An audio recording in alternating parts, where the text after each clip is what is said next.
उन सभी साथियों का जो आज एक टेलीफोन के बुलाए पर इस संस्था में आकर के और हमारे जो इन बालिकाओं को जो आशीर्वाद देने का काम किया, इन सभी मेहमानों का हम जोरदार तालियों से स्वागत करते हैं। सम्मानित साथियों, भाई मनदीप ने भी भाई सोमवीर को कहा, क्योंकि भाई सोमवीर ने जोजू में हमारी जो लड़कियों की कॉलेज है वहां भी कई बसें थी और बसें तो 35-30 लाख रुपए की आती है, लेकिन हमने तो सोमवीर से एक ही मांग करी थी कि हाँ बस की बजाय, ये तो कह रहे थे अगर बस चाहिए तो बताओ, लेकिन हमने एक बात कहा कि जो कंपर है वो हमारी लड़कियों के भी काम आता है और गुरुकुल के कहीं जब वार्षिक के अन्न का टाइम आता है तो गांव गांव जाकर के अन्न संग्रह का करने का काम भी करते हैं। तो भाई साहब ने तुरंत प्रभाव से, वैसे तो हाँ बहन के कर भाई पूरी सब्सिडी दे दी, तो यह कंपर मेरे ख्याल में 13-14 लाख रुपया भाव है, और भाई सोमवीर तो 35-40 को मन बना के आए थे। और हमने भी साची बात किया है भाई, पहले शुरू तो बैठ के मन करो गुरुजी और प्रधान जी तो मखो मनदीप तो बोले भाई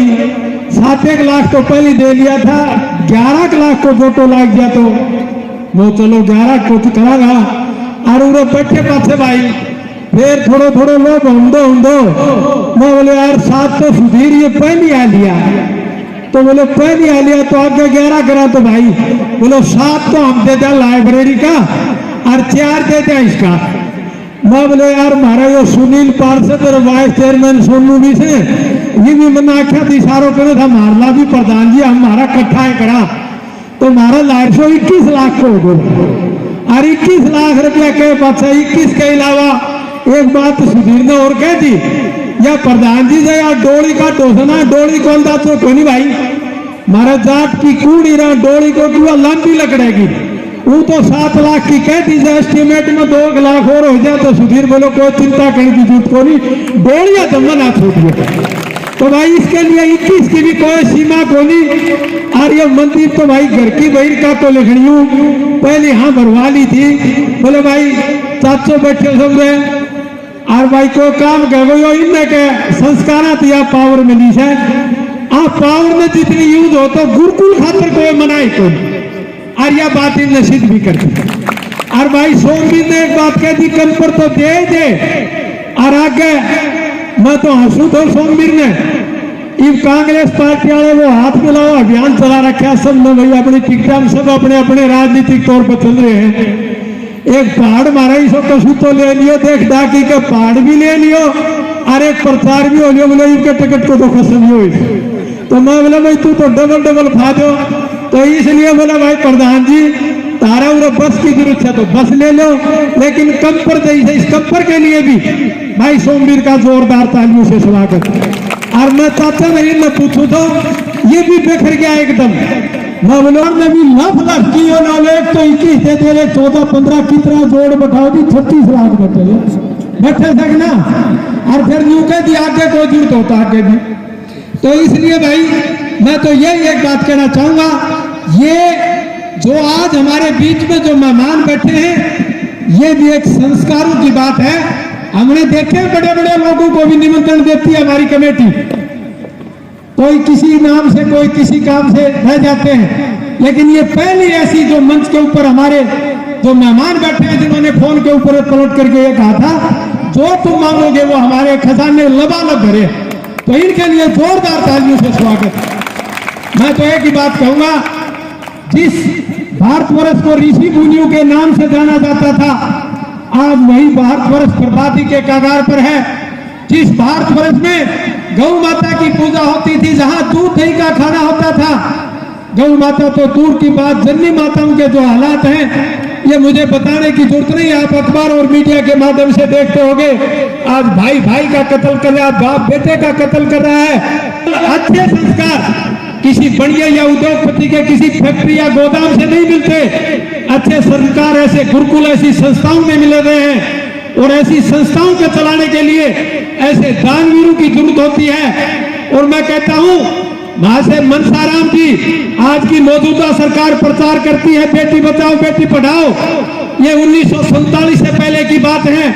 हमारे बूढ़े बुजुर्ग की कितनी लंबी सोच थी, उन्होंने ये जमीन को इस कंडीशन के ऊपर के दिया था, अगर इस जमीन में कोई गुरुकुल बनेगा, कन्या गुरुकुल बनेगा, लड़कियों को पढ़ाने के लिए दूंगा।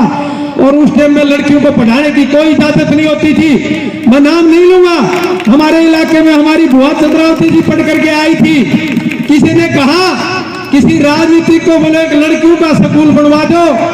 बोले भाई इस इलाके में एक लड़की पढ़ के आई थी, उनको आज तक पाकोंटे कर दिया जाए, गुरुकुलर ये सारा चाल गया तो फिर क्या हालत होगी। हमारी बेटियां लड़कियां, चाहे वो खेल जगत हो, चाहे कोई वैज्ञानिक हो, चाहे कोई आकाश अंतरिक्ष में जाने की बात हो,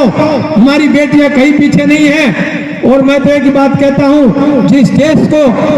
देश में संस्कृति और संस्कृत होगा वही देश उन्नति करेगा, और जिस देश में नारी का सम्मान होगा। एक समय की बात है, उदयपुर में स्वामी महर्षि दयानंद जी सुबह सुबह सैर करने के लिए निकले थे, उनके सामने से एक बालिका गुजरी, स्वामी जी ने मस्तक झुका करके उनको प्रणाम किया। साथ चलते ने पूछा, स्वामी जी आपने किसको प्रणाम किया? स्वामी जी का जवाब था, मैंने उस मातृशक्ति को, मैंने उस बालिका को, मैं उस नारी को मैंने प्रणाम किया। मेरा कहने का तात्पर्य यह है, जिस समाज में, जिस परिवार में, जिस देश में नारी का सम्मान होगा वही देश और समाज, इलाका तरक्की करेगा। अन्यथा ये मेरे कहने की बात नहीं, हालात आज देश में हैं, तो मेरे तो कहने का तात्पर्य ये है, हम चाहते हैं फिर से इस भारतवर्ष को ऋषि मुनियों के नाम से जाना जाए, फिर इस भारतवर्ष को दूध दही का खाना हो, फिर इस भारतवर्ष में हमारी मातृशक्ति की पूजा हो, गौ माता की पूजा हो। मेरा तो यही कहना है, क्योंकि सुबह से बैठे हो तो मैं तो अंत में हमारे मेहमानों का यहाँ पहुंचने पर जोरदार तालियों से अंत में स्वागत करना चाहेंगे। और एक बात कहता हूँ, ये मेहमान जरूर बैठे हैं, ये इस मंच पे सारे के सारे आपके बच्चे बैठे हैं, और आपको अधिकार है जब भी इस गुरुकुल से संबंधित कोई काम हो आप टेलीफोन के माध्यम से यहाँ बुला करके आप ड्यूटी लगाएं।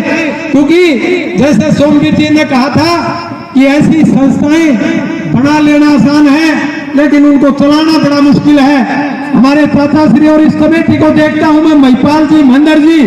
रणधीर जी, जब कभी हम आते हैं यहाँ इनको कोई संकोच नहीं, खेत का काम ये करते हैं, और भी जितने काम। रात के 12 बजे अगर कोई हमारी बालिका बीमार हो जाती है, एक टेलीफोन के बुलाव के ऊपर यहाँ कंपल गाड़ी लेकर के प्रधान जी या अन्य हमारी बच्चियों को लेकर के हॉस्पिटल तक जाते हैं। और एक बात मैं और कहना चाहूंगा, हमारे बेटे ने यहाँ हॉस्पिटल के अंदर है, जब भी कभी मैं कार्यकारिणी को एक आश्वासन देता हूं, महीने में 2 महीने में पूरी टीम आपके गुरुकुल में आकर के फ्री चिकित्सा शिविर और दवाइयां जितनी भी दी जाएंगी वो फ्री दे करके जाएंगे, ये मेरी तरफ से है। और हमारी गुरुकुल की कोई भी कन्या अगर किसी भी, मैं नहीं चाहता कोई बीमार हो, अगर वो उस हॉस्पिटल में अपने में जाएगी उसका कोई शुल्क नहीं होगा, निःशुल्क उसका इलाज होगा। आप सबने मेरी बात को सुना, और जो हमारे साथी जो आए हैं इनका मैं अंत में बहुत बहुत धन्यवाद करता हूं। आप सबका बहुत बहुत धन्यवाद। जय हिंद।